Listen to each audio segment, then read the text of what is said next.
podcast for Takedown Wrestling. Our coverage of the sport continues. This time we head to Ithaca, New York, where we talk to the kid. Kyle Dake joins us. He's in the Nike hot seat this morning. Kyle, how are you? Good, how are you? I'm good, buddy. It was great to see you at the World Team Trials in Madison, Wisconsin. Perhaps not the way you wanted it to come out, but to be the best, you've got to wrestle the best this weekend, or that weekend anyway. It was Burroughs who came out on top. Talk to us about your performance. You and I were talking off air about whether or not you had any injuries going into the first bout, but it truly was the second bout where you may have injured your foot or something. Yeah, guys are always wrestling with injuries. Rarely are you 100% going out there. It's just about who's feeling better on that day and who can really adapt the wrestling style or just hide that injury and use your other things to be able to win. And he was able to beat me on that day.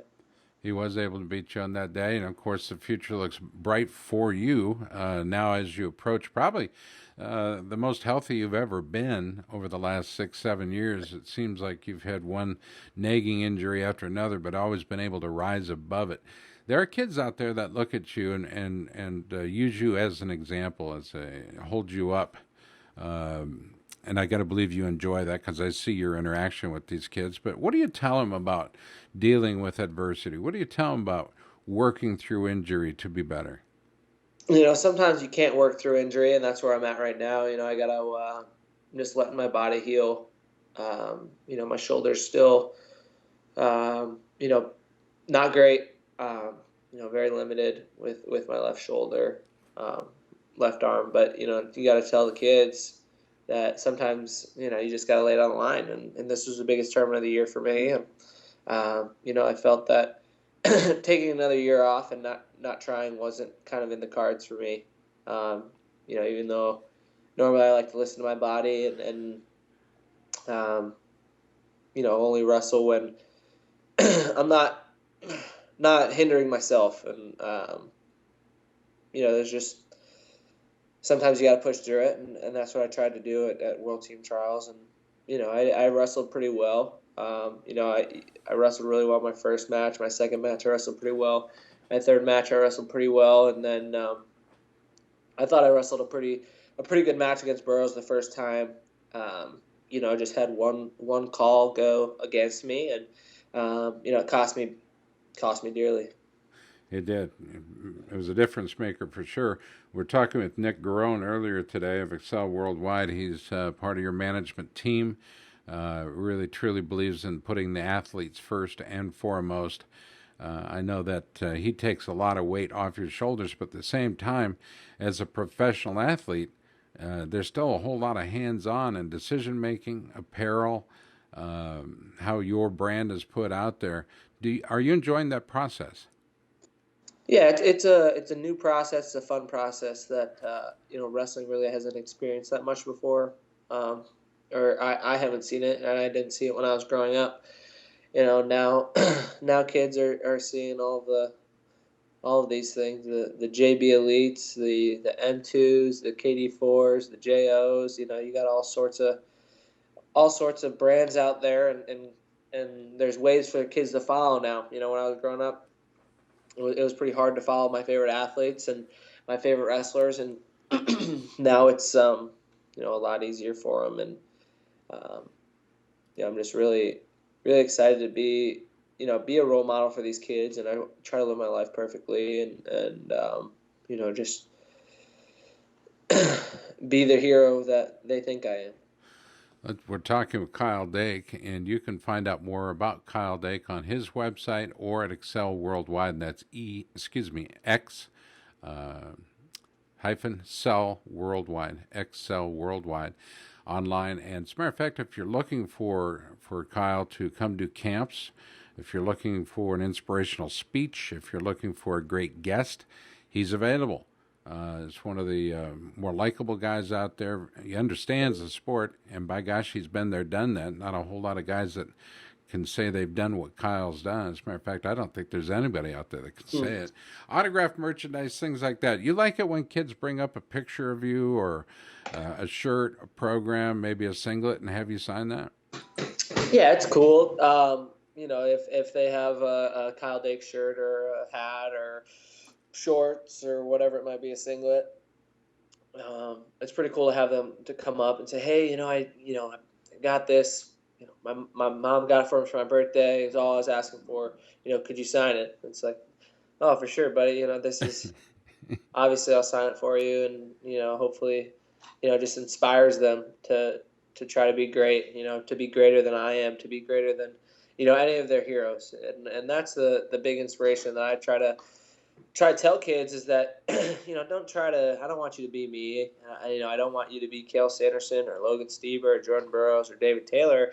I want you to be the best possible self that you can be, and I want you to go past us. And right now in the world, we're not the greatest country, and it's up to our youth to help us get there in the future, and it's up to guys like me right now to try to push through that, and hopefully we can become the best country in the world. And again, we're talking with Kyle Dake. Kyle, you talk about inspiration. You talk about being an inspiration or a role model, if you will, to these kids. Who was that guy, or who were those guys that inspired you, that kept you on track and helped keep you focused during all your junior years, your collegiate years, and then beyond even? When I was younger, like I said, there wasn't that much. It was really hard for me to follow my heroes. Only seeing those magazines and things like that. But John Smith was a big one, and Cael Sanderson was also a big role model to me. But I really enjoyed the local guys, Travis Lee, Jordan Lee, Troy Nickerson. Those guys were huge inspirations for me. I wanted to be those guys. I wanted to be better than those guys, and I just knew I had to keep working hard if I wanted to do that. So it was a combination of great wrestlers, but also I really looked up to my parents, and my mom and dad were great role models for me, and they still are my heroes. I like that. I like that a lot. That's a lot of respect there, my friend. Now, you mentioned Lee, and I haven't asked this question for a while. Last time, I think I know what he was doing. He was designing video games for like Nintendo or something like that. Do you have any idea what he's doing now? Travis? Yeah. I didn't hear that he was designing video games. I thought he was just an engineer out in California. I didn't know he was a computer engineer, but I saw him at NCAAs and just said, "Hey, what's up?" and that was about it. But how's he looking? Has he put on all kinds of weight? A little bit. He's not wrestling every day. He's not working out every day, so he gained a little bit of weight, but 195 pounds, just struggling with it. I tease, but I would tell you, it's awful fun to watch him wrestle, and that's a good guy to have, I think, as an inspiration. We're talking with Kyle Dake, and again, Kyle has his own website. You might want to check it out online, easy enough to get to. And we encourage you to try it. KyleDake.com, news, events, a full video gallery, and the contact information is there at KyleDake.com. Kyle, we have to ask you what's next for you. We're also going to talk to you a little bit about your Brute deal, where that's at, given the current state of Brute. So let's first of all talk about what's next for you competitively. I'm not sure. Just trying to let my shoulder heal. Strengthen it up as much as I can, and get it back to a place where I can be competitive again. There's these little tournaments that obviously give you good experience, but they don't. They're not getting me on a world team or anything like that. So there's no sense in pushing through those types of injuries until you feel like you can wrestle at a high level. So I'm just healing up and trying to get better. You've had a deal in place with Brute on shoes, and I think that company perhaps has taken a different turn to other sports, and perhaps it's attention away from wrestling. Where are you at with Brute? Right, a lot of times, which is which is great for me, is that I don't really have to deal with those things. My manager deals with them, Nick Barone. He handles all of those issues and things like that. So right now we're making a transition and Okay. trying to work things out with Root as best we can. And I think that I think we're gonna try to continue our relationship a little bit, and hopefully we can work something out and both get better from this situation. And I think we will. It's just a little bit of a matter of time. I, for one, would like to see a Kyle Dake shoe on everybody's feet. I just want to get it done. But it's got to be the right shoe, well made, long lasting, and affordable for the kids. There's a particular duo I want to ask you about. I know that you've never been one to stir the pot, as it were, use your mouth to incite your opponent's anger, get their attention. But Tony Ramos of the Titan Mercury Wrestling Club and the Hawkeye Wrestling Club has been, should we say, stirring the pot with Joe Colon of Cedar Falls and the UNI Club. What do you think of that kind of? I guess it's in some ways showmanship for the sport. What do you think of that? He's just trying to promote himself and promote the matches. There's nothing wrong with it. Everyone likes to hate somebody. And not that everyone hates Tony Ramos, but he's sure making a name for himself, and some of the things that he says or that he does rubs people the wrong way, and that's fine because they want to watch him. They want to watch him lose, but what they're doing is they're watching him. So he's everyone's going to kind of know who he is, and he's a 2-time world team member now, and I don't know if the Russians or if the Iranians are going to understand what he's saying, but they'll sure understand his stare. So maybe he can try to stare those guys into fear. I think he's one of those guys that doesn't really feel uncomfortable wearing a black hat. Mm-hmm. James Green came through this thing looking awfully good. He was powered on through the 70-kilo weight class, and then later given the opportunity to wrestle. Actually, not to wrestle, but the decision was made by the U.S. Olympic team to give him the spot for the world championships. What are your thoughts on James Green at 70? He's one weight below you. He's a tough competitor. He's got a great freestyle skill set. He's very explosive, very powerful, very fast, and can score in bunches. And he's hard to take down. So he's got a very good skill set for freestyle, and he's going to be pretty impressive. He's been working with Burroughs for a long time, and they wrestle similar. Obviously, there's differences in both their styles and both their skill sets, but it's going to be interesting maybe next year, or I don't know, years down the road. James and Jordan will wrestle each other, and it'll be kind of funny to watch, two cats in a bag. Yeah, 2 cats in a bag is right. Now, he had said that he kind of hears people calling that double, the Burroughs. And I said, well, let's rename it right now. So what do you think about, he hit the JG. He hit the JG. And he said he really liked that idea. So I think us in broadcasting, I think we have to start calling it the JG or something to give him some credit.